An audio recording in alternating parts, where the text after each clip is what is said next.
Hello दोस्तों, आज का चैप्टर रहेगा परिस्थितिकी से। तो शुरू करते हैं पहला क्वेश्चन से। पहला क्वेश्चन है, निम्नलिखित में से खाद्य श्रृंखला का दूसरा पौष्टिक स्तर क्या है? तो यह चूहा है। उपयुक्त खाद्य श्रृंखला इनमें से कौन है? तो यह है उत्पादक शाकाहारी, उसके बाद मांसाहारी। प्राथमिक उपभोक्ता कौन है? तो यह है शाकाहारी। इनमें से कौन पारिस्थितिकी तंत्र का जैविक संगठक नहीं है? तो यह है जलवायु। प्रकृति के क्लियरनेस इनमें से कौन है? तो यह है विघटक। निम्न में से कौन सा सर्वाहारी नहीं है? तो यह है सांप।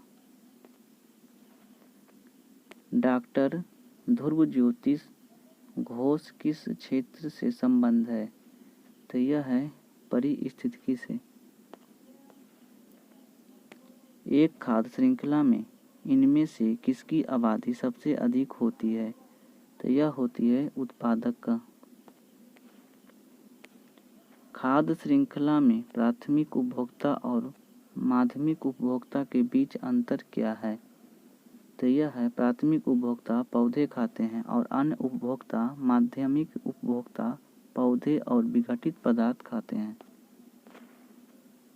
मिट्टी के दूषक जो सूक्ष्म जीवों को और पौधे को मारकर खाद्य श्रृंखला और खाद्य वेब को प्रभावित करते हैं वह कहलाते हैं कीटनाशक। इकोटोन का अर्थ क्या होता है? तो इकोटोन का अर्थ वो है जहाँ दो बायोमास मिलते हैं। पशुओं की प्रजातियाँ ज़्यादातर डैश के कारण लुप्त प्राय हो रही है। तो यह हो रही है आवास विखंडन के कारण। तंत्र की संकल्पना को किसने परिभाषित किया था? तो यह किया था आर्थर टासले ने। एक्वेरियम एक ऐसा पात्र है जिसमें जीवित मछलियाँ और जलीय पौधों को रखा जाता है। निम्न में से क्या एक्वेरियम के विषय में सही है? तो यह वह मनुष्य द्वारा निर्मित पारिस्थितिकी तंत्र है। बायोडाइवर्सिटी किसे संबंधित करती है? तो यह करती है पृथ्वी पर जीवन की विविधता से। जैव विविधता क्या उल्लेख करता है? तो यह करता है किसी क्षेत्र के संपूर्ण प्रजातियों को। पौधों को विभिन्न अंग वनस्पतियाँ और जैविक अपशिष्ट कहलाते हैं। यह कहलाते हैं बायोमास। वनस्पतियों और जीवों का उल्लेख है। तो यह उल्लेख है पौधों और जानवरों से। बायोलॉजिकल हॉटस्पॉट की मुख्य विशेषता निम्नलिखित है। तो यह है कुछ प्रजातियां की फिलहाल विलुप्त की स्थिति। मॉन्ट्रियल सम्मेलन 1987 में कौन सा बड़ा फैसला किया गया था? तो यह किया गया था विकसित देश 2000 तक पूरी तरह से CFC उत्पादन पर प्रतिबंध लगाएंगे। ओजोन अपक्षय पदार्थों को विसर्जन को घटाने के संबंधित विशेष नियंत्रण राजनीतियों के तहत की गई वैश्विक समझौते को अपनाया गया है। तो यह अपनाया गया था मॉन्ट्रियल विज्ञापित के द्वारा। इनमें से कौन सा स्तनधारी जीव मानव जनित मौसमी परिवर्तन का कारण विलुप्त हो चुका है? यह हो चुका है बैम्ब्रेल केई मैलोमिस। रेड पांडा बुक क्या है? तो यह एक संकटग्रस्त पशुओं, पेड़ों इत्यादि का विस्तृत दस्तावेज है। मॉन्ट्रियल संलेख का लक्ष्य क्या है? तो इसका लक्ष्य ओजोन अपक्षय तत्वों को कम करना है। क्योटो प्रोटोकॉल किस वर्ष में प्रभावी हुआ था? तो यह हुआ था 2005 में। 2015 में संयुक्त राष्ट्र जलवायु परिवर्तन सम्मेलन में बिल गेट्स ने स्वच्छ ऊर्जा क्रांति में तेजी लाने के लिए किस वैश्विक पहल की घोषणा की थी? तो यह की थी मिशन अभिनव से। अंतर्राष्ट्रीय सौर गठबंधन किसके द्वारा लॉन्च किया गया था? तो यह किया गया था नरेंद्र मोदी द्वारा। बहुत सारे देश एक ऐसे प्रोटोकॉल का अनुसरण कर रहे हैं जो उन्हें कार्बन उत्सर्जन की मात्रा में कटौती करने को बाध्य करता है। यह प्रोटोकॉल कहाँ पर निर्धारित हुआ था? तो यह हुआ था क्योटो, जापान में। क्योटो जलवायु परिवर्तन सम्मेलन कब आयोजित किया गया था? तो यह किया गया था दिसंबर 1997 में। क्योटो प्रोटोकॉल की पहली प्रतिबद्धता अवधि 2008 में शुरू हुई थी और कब समाप्त हो गई थी? तो यह हो गई थी 2012 में। प्रधानमंत्री की आबोहवा परिवर्तन परिषद में कितने सदस्य शामिल हैं? तो यह शामिल है 18। केंद्र सरकार की नर्सरी स्कूल योजना किससे संबंधित है? तो यह संबंधित है युवा मन में पर्यावरण के प्रति जागरूकता पैदा करना। नीचे दिए गए विकल्पों में से कौन सा विकल्प आर्द्र भूमि के संरक्षण और चिरस्थायी प्रयोग हेतु अंतर्राष्ट्रीय संधि है? तो यह है रामसर सम्मेलन।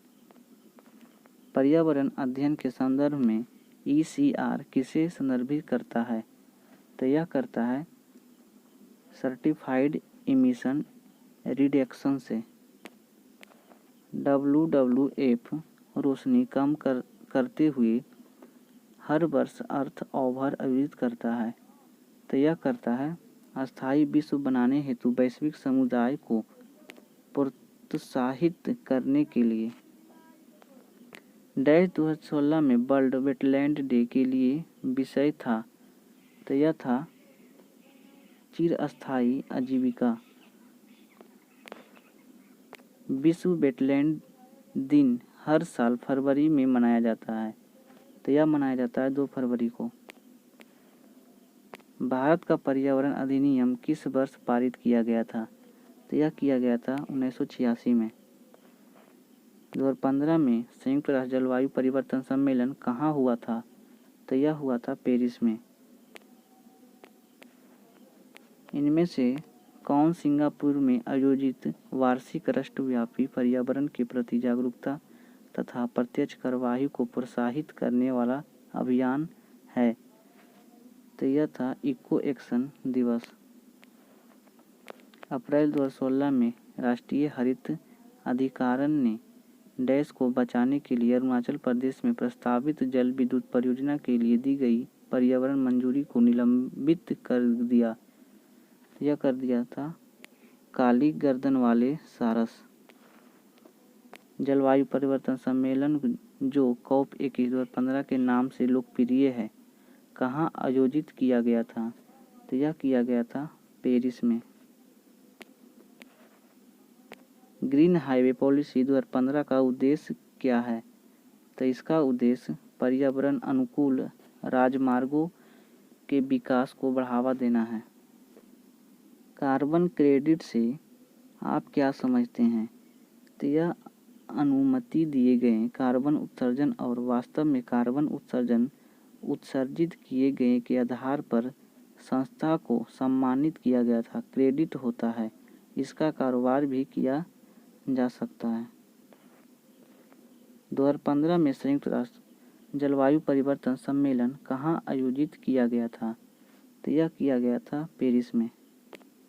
जलवायु परिवर्तन पर ऐतिहासिक कॉन्फ्रेंस ऑफ पार्टीज COP21 2015 कहाँ आयोजित किया गया था? तो यह किया गया था पेरिस में। IPCC का पूरा रूप क्या है? तो यह है inter governmental panel on climate change. प्रजातियां IUCN को वर्गीकरण में संकटग्रस्त प्रजातियों की श्रेणी में नहीं है। तो यह नुकसान पहुंचाने वाली। जंगलों को संरक्षण और नए पेड़ों को रोपण हेतु लोगों में जागरूकता पैदा करने के लिए वर्ष 1950 में डैश द्वारा वन महोत्सव की शुरुआत की गई थी। तो यह की गई थी KM मुंशी द्वारा। किस केंद्र मंत्रालय ने 2008 में ग्रीन बुक डीड्स अभियान शुरू किया था? तो यह किया था पर्यावरण, वन और जलवायु परिवर्तन मंत्रालय ने। विश्व पर्यावरण दिवस कब मनाया जाता है? तो यह मनाया जाता है 5 जून को। NGT का पूरा नाम क्या है? तो इसका नाम नेशनल ग्रीन ट्रिब्यूनल है। नेशनल ग्रीन ट्रिब्यूनल का एक क्या है? तो यह एक फास्ट ट्रैक कोर्ट है। पारिस्थितिकी शब्द को सर्वप्रथम प्रतिपादित करने का श्रेय किसको जाता है? तो यह जाता है रीटर को। पारिस्थितिकी निम्नलिखित में से किसके बीच पारंपरिक संबंधों का अध्ययन है? तो यह अध्ययन है जीव और वातावरण से। पारिस्थितिकी तंत्र के 2 घटक कौन से हैं? तो यह है जैविक और अजैविक। विश्व पर्यावरण दिवस 2016 का नारा था, तो इसका नारा था जीवन के लिए जंगलों को रुख करो। पर्यावरण दिवस 2016 के विषय वस्तु क्या था?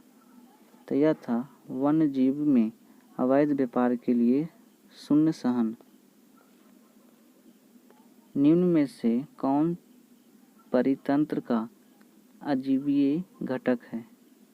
तो यह है कलरेला। किस पारिस्थितिकी तंत्र में ऊर्जा का प्रवाह के बारे में कौन सी श्रृंखला सही है? तो यह है उत्पादक, उपभोक्ता और अपघटक। जब हम बकरी को मांस खाते हैं तब हम द्वितीयक उपभोक्ता हैं। पारिस्थितिकी तंत्र में तत्वों को चक्रण को क्या कहते हैं? इसे हम जैव भू रासायनिक चक्र कहते हैं। खाद्य श्रृंखला में अभिप्राय है इनमें से किसके द्वारा ऊर्जा अंतरण होता है? तो यह होता है एक जीव से दूसरे जीव। निम्नलिखित में से कौन सा सबसे अधिक स्थिर परितंत्र है? तो यह है महासागर। राष्ट्रीय जल मिशन जलवायु परिवर्तन पर राष्ट्रीय कार्य योजना के तहत गठित किया गया था और इसे माननीय प्रधानमंत्री द्वारा किस साल शुरू किया गया था? तो यह किया गया था 2008।